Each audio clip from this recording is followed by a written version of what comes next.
নবম পে স্কেলে বাড়ি ভাড়া নিয়ে বড় দুঃসংবাদ দিলেন অর্থ উপদেষ্টা।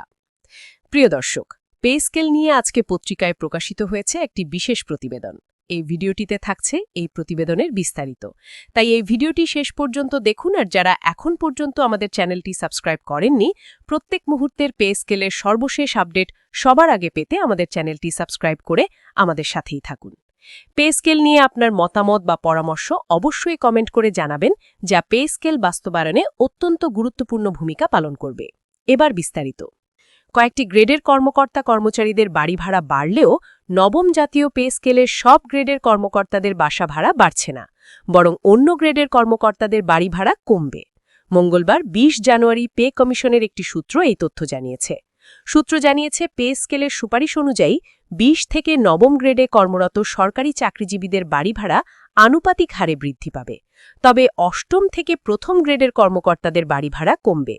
উপরের গ্রেডের কর্মকর্তাদের বেতন অনেক বৃদ্ধি পাওয়ায় বাড়ি ভাড়ার বিষয়টি কমানোর সুপারিশ করা হচ্ছে। নাম অপ্রকাশিত রাখার শর্তে পে কমিশনের এক সদস্য বলেন, পে স্কেলের নিচের গ্রেডের কর্মচারীদের সুযোগ সুবিধা বেশি রাখার সুপারিশ করা হচ্ছে, কেননা তাদের বেতন অনেক কম। এজন্য অন্যান্য ভাতা দিয়ে এটি কিছুটা পুষিয়ে দেওয়ার চেষ্টা করা হচ্ছে। এদিকে নবম জাতীয় পে স্কেল নিয়ে শেষ সভা করতে যাচ্ছে পে কমিশন। আগামীকাল বেলা ১২টায় সচিবালয়ের মন্ত্রিপরিষদ বিভাগের পুরানো ভবনের সম্মেলন কক্ষে এ সভা অনুষ্ঠিত হবে। পে কমিশনের একটি সূত্র জানিয়েছে, আগামীকাল বেলা ১২টায় পূর্ণ কমিশনের সভা শুরু হবে।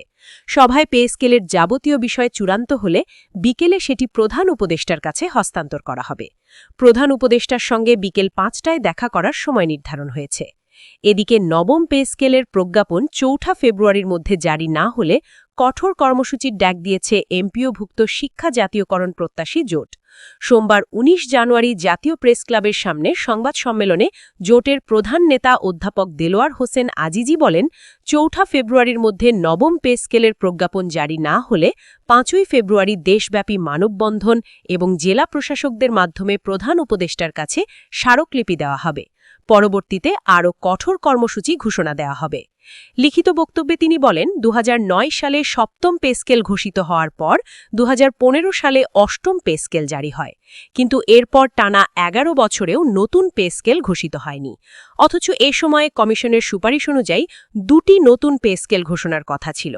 এ অবহেলা ও দীর্ঘসূত্রতায় প্রজাতন্ত্রের কর্মচারীদের ন্যায্য অধিকার ব্যাহত হয়েছে মন্তব্য করে তিনি বলেন, সরকার দ্রুত পে স্কেল প্রজ্ঞাপন জারি না করলে রাষ্ট্রীয় কার্যক্রমের স্বাভাবিকতা ব্যাহত হওয়ার ঝুঁকি বাড়বে। এই নেতা বলেন, মূল্যস্ফীতির সঙ্গে সামঞ্জস্য রেখে বেতন কাঠামো সংস্কারের লক্ষ্যে গত বছরের ২৭ জুলাই গঠিত হয় জাতীয় বেতন কমিশন ২০২৫।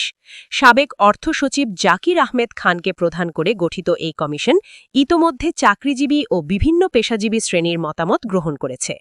অনলাইন প্রশ্নাবলী থেকে শুরু করে আমলাতান্ত্রিক বিশেষজ্ঞ ও পেশাজীবীদের সঙ্গে একাধিক বৈঠকের মাধ্যমে কমিশন মাঠ পর্যায় থেকে প্রস্তাব সংগ্রহ করেছে বলে উল্লেখ করেন তিনি।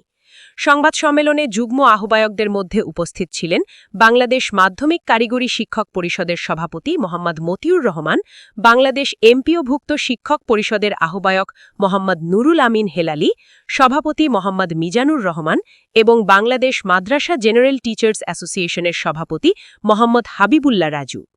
এই সম্পর্কিত আপডেট সবার আগে পেতে চ্যানেলটি সাবস্ক্রাইব করে আমাদের সাথেই থাকবেন। সামনের ভিডিও দেখার আমন্ত্রণ জানিয়ে এখানেই শেষ করছি। আল্লাহ হাফেজ।